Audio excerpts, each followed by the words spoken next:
Halo para pencari kengerian. Selamat datang di channel Ruang Horor, di mana kegelapan dan misteri berkumpul. Siapkan dirimu untuk memasuki dunia horor yang mencekam, di mana setiap cerita akan membuat bulu kudukmu merinding. Jangan lupa matikan lampu, kunci pintu, siapkan headset dan bersiaplah untuk ketakutan yang nyata. Kali ini Ruang Horor akan bercerita dengan judul Pasar Setan di Gunung Lawu.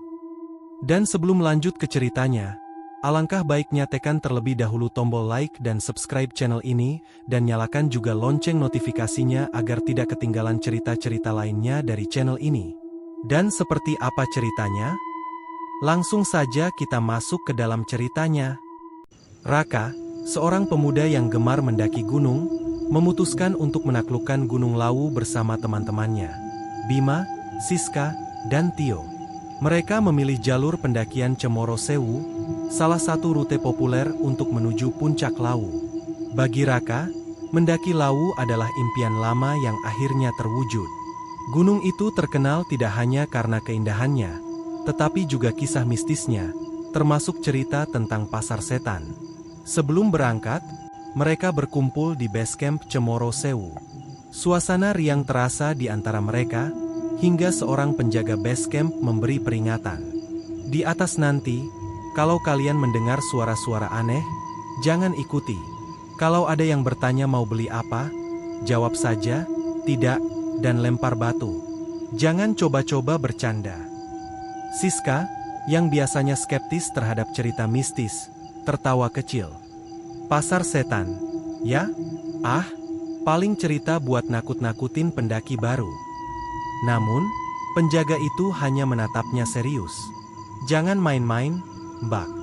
Sudah banyak yang hilang di sini. Mendengar itu, tawa Siska mereda. Mereka pun mulai pendakian dengan hati-hati, meskipun cerita tadi membuat suasana sedikit tegang. Pendakian berjalan lancar hingga mereka mencapai pos 3. Malam mulai menyelimuti hutan, dan hawa dingin menusuk tulang. Di tengah perjalanan menuju pos 4, Raka tiba-tiba berhenti. "Kalian dengar suara itu?" bisiknya.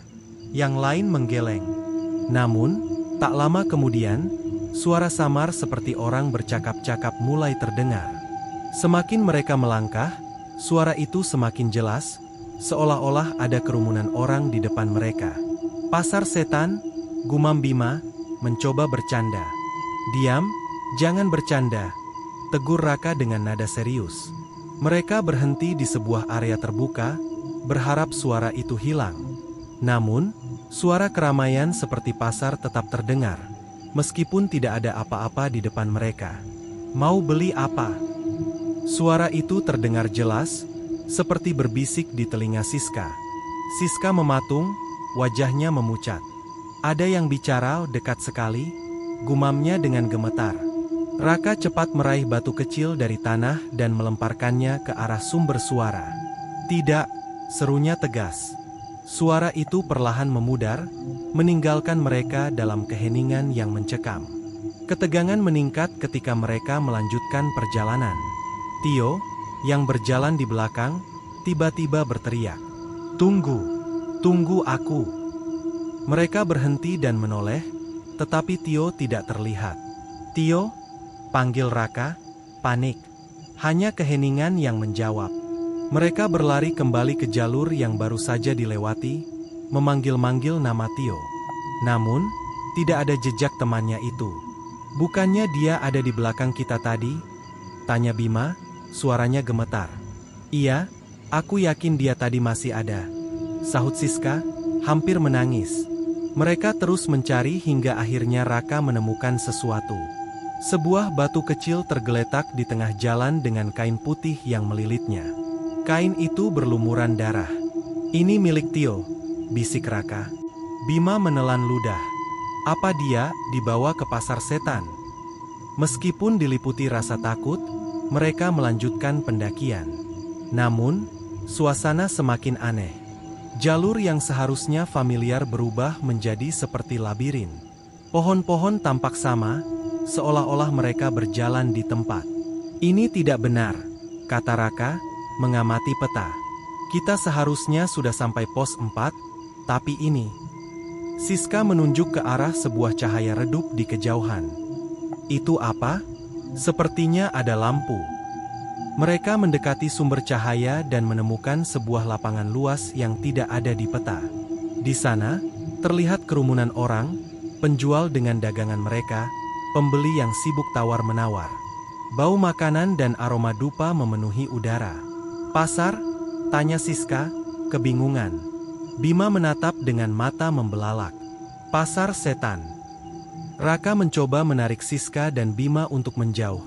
Tetapi mereka terhipnotis oleh pemandangan itu. Suara tawa dan percakapan terdengar begitu nyata. Siska bahkan mendekati salah satu pedagang yang menjual perhiasan. "Mau beli apa, Mbak?" tanya pedagang itu dengan senyum lebar. Siska hendak menjawab, tetapi Raka buru-buru menutup mulutnya. "Tidak, kita tidak butuh apa-apa," katanya sambil menarik Siska menjauh. Namun, sesuatu yang aneh terjadi. Bima mulai bergerak ke arah kerumunan, seolah-olah ia tidak sadar. Matanya kosong, tubuhnya kaku. "Bima, jangan pergi."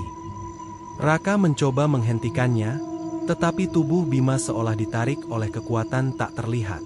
Saat Raka berusaha meraih Bima, seorang lelaki tua dengan wajah penuh keriput muncul di depannya. "Kalau mau temanmu kembali, kau harus memberi pengganti," kata lelaki itu dengan suara berat. "Apa maksudmu?" tanya Raka. "Nyawa untuk nyawa," jawabnya singkat.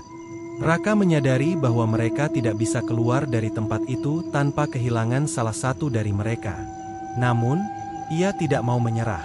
"Tidak, kami semua harus keluar dari sini," katanya tegas. Lelaki tua itu tertawa dingin. "Kau yakin bisa melawan hukum di sini?" Dengan keberanian yang tersisa, Raka mengingat cerita penjaga base camp. Ia mengambil batu dari tanah dan melemparkannya ke arah lelaki tua itu sambil berteriak, "Kami tidak butuh apapun darimu."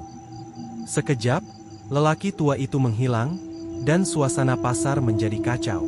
Para pedagang dan pembeli mulai berubah wujud menjadi sosok mengerikan. Beberapa memiliki wajah tanpa mata, yang lain tubuhnya berlumuran darah. Raka, Siska, dan Bima berlari sejauh mungkin dari tempat itu. Namun, mereka terus mendengar suara langkah kaki mengejar. Setelah berlari tanpa arah, mereka akhirnya keluar dari labirin pohon dan menemukan jalur pendakian yang sebenarnya. Di depan mereka, terlihat pos 4 dengan papan nama yang familiar. "Kita selamat," desah Siska dengan napas terengah-engah. Namun, saat mereka tiba di pos 4, Raka menyadari sesuatu. Tio masih belum bersama mereka. "Kita harus mencarinya," kata Raka. Namun, sebelum mereka sempat bergerak, seorang pendaki lain muncul dari arah berlawanan. Wajahnya pucat, tubuhnya gemetar. Kalian lihat orang tadi?" Dia bilang namanya Tio. Raka menoleh dengan mata terbelalak. "Apa maksudmu?" Pendaki itu menunjuk ke belakang, ke arah jalur yang baru saja mereka lewati. Dia bilang dia tersesat di pasar. Raka merasa seluruh tubuhnya dingin. Jika Tio masih berada di pasar setan, bagaimana ia bisa keluar? Hingga kini, Raka masih merasa dihantui oleh peristiwa di Gunung Lawu. Meskipun ia berhasil turun dengan selamat bersama Siska dan Bima, bayangan Tio yang hilang masih terus menghantui. Gunung Lawu tetap berdiri megah, menyimpan misteri yang belum terpecahkan. Pasar setan menjadi pengingat bahwa ada tempat di dunia ini yang tidak bisa dijelaskan dengan logika. Di tempat seperti itu, batas antara dunia manusia dan dunia lain begitu tipis. Dan siapapun yang memasuki dunia itu, mungkin tidak akan pernah kembali. Seminggu setelah pendakian, Raka masih dihantui mimpi buruk. Ia selalu melihat sosok Tio berdiri di tengah kabut tebal, melambai ke arahnya dengan wajah penuh kesedihan. Dalam mimpi itu, suara-suara pasar gaib kembali terdengar, dan lelaki tua di pasar setan terus berbisik, "Nyawa untuk nyawa." Raka merasa bersalah. Ia sering termenung, memikirkan cara menyelamatkan Tio. Namun, tidak ada petunjuk. Siska dan Bima juga enggan membahas peristiwa itu lagi. Mereka berusaha melupakan apa yang terjadi, tetapi bayang-bayang pasar setan terlalu kuat untuk dihapus begitu saja. Di suatu malam, Raka mendapat telepon dari seorang pendaki lain yang dikenalnya di base camp Cemoro Sewu. Namanya Iwan, seorang pendaki senior yang tahu banyak tentang mitos di Gunung Lawu. "Kamu benar-benar melihat pasar setan?" tanya Iwan, suaranya serius. "Ya, kami bertiga melihatnya, tapi Tio tidak kembali bersama kami," jawab Raka dengan suara berat. Iwan terdiam sesaat sebelum melanjutkan. "Kalau Tio masih hidup, dia mungkin masih terjebak di sana. Ada ritual tertentu yang bisa membantumu membawanya kembali." Raka tidak ragu untuk menerima saran dari Iwan. Ia mengajak Siska dan Bima untuk kembali ke Gunung Lawu, meskipun mereka awalnya menolak. Namun, rasa bersalah membuat mereka akhirnya setuju. Setibanya di base camp Cemoro Sewu, Iwan telah menunggu. Ia membawa perlengkapan khusus, termasuk dupa, sesajen, dan kain putih. "Kalian harus tahu, ini sangat berbahaya. Pasar setan tidak menyukai tamu yang datang kembali," kata Iwan. Raka, Siska, dan Bima mengangguk, meskipun rasa takut mulai menyelimuti hati mereka. Pendakian malam itu terasa lebih mencekam dibandingkan sebelumnya. Suara angin yang berbisik terdengar seperti rintihan, dan bayangan pohon-pohon tinggi terlihat seperti sosok-sosok yang mengintai. Mereka akhirnya tiba di tempat di mana mereka sebelumnya melihat pasar setan. Iwan mulai menyalakan dupa dan meletakkan sesajen di atas tanah. "Jangan berbicara apapun kecuali jika benar-benar diperlukan," peringat Iwan. Tak lama setelah itu, kabut tebal menyelimuti mereka.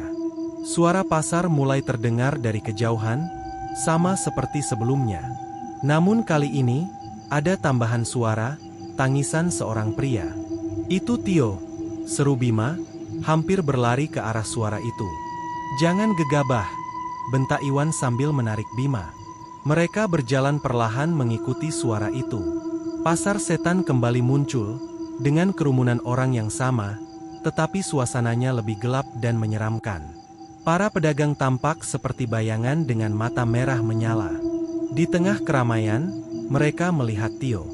Tubuhnya kurus dan wajahnya pucat, tetapi ia jelas masih hidup. Ia duduk di depan sebuah lapak, memegang batu kecil yang melilit kain putih, batu yang sebelumnya ditemukan Raka di jalur pendakian. "Tio!" Raka memanggilnya dengan suara lantang.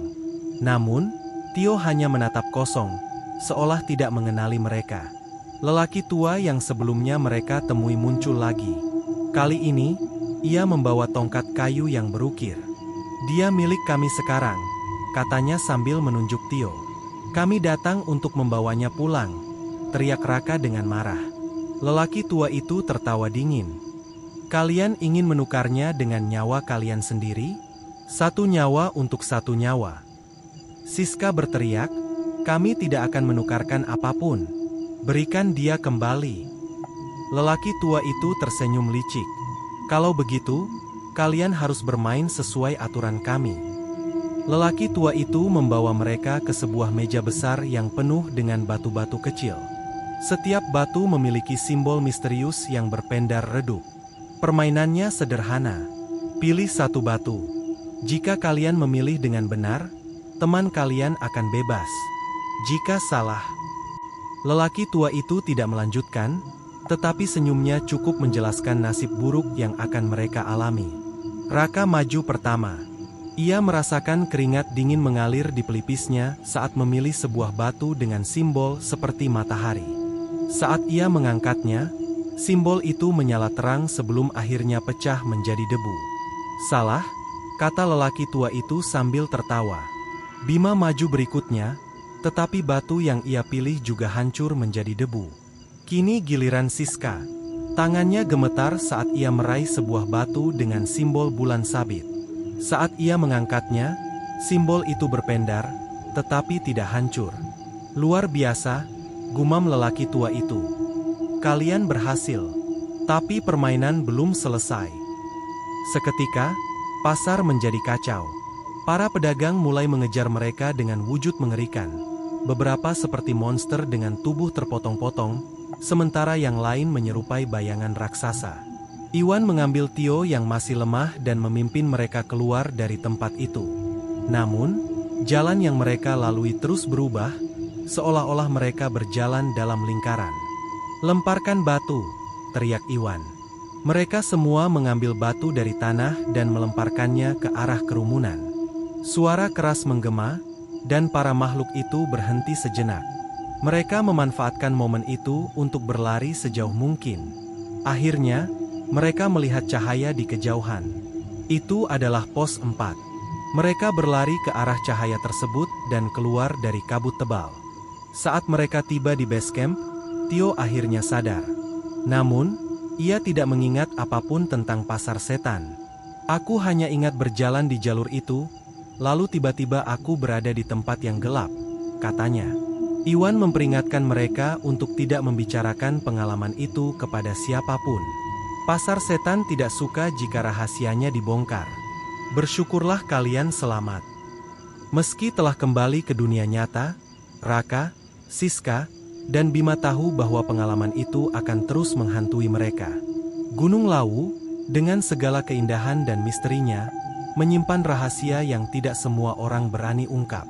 Dan pasar setan tetap menjadi pengingat bahwa ada dunia lain yang tidak boleh kita ganggu. Mereka belajar, terkadang, batas antara dunia manusia dan dunia gaib lebih tipis dari yang kita bayangkan."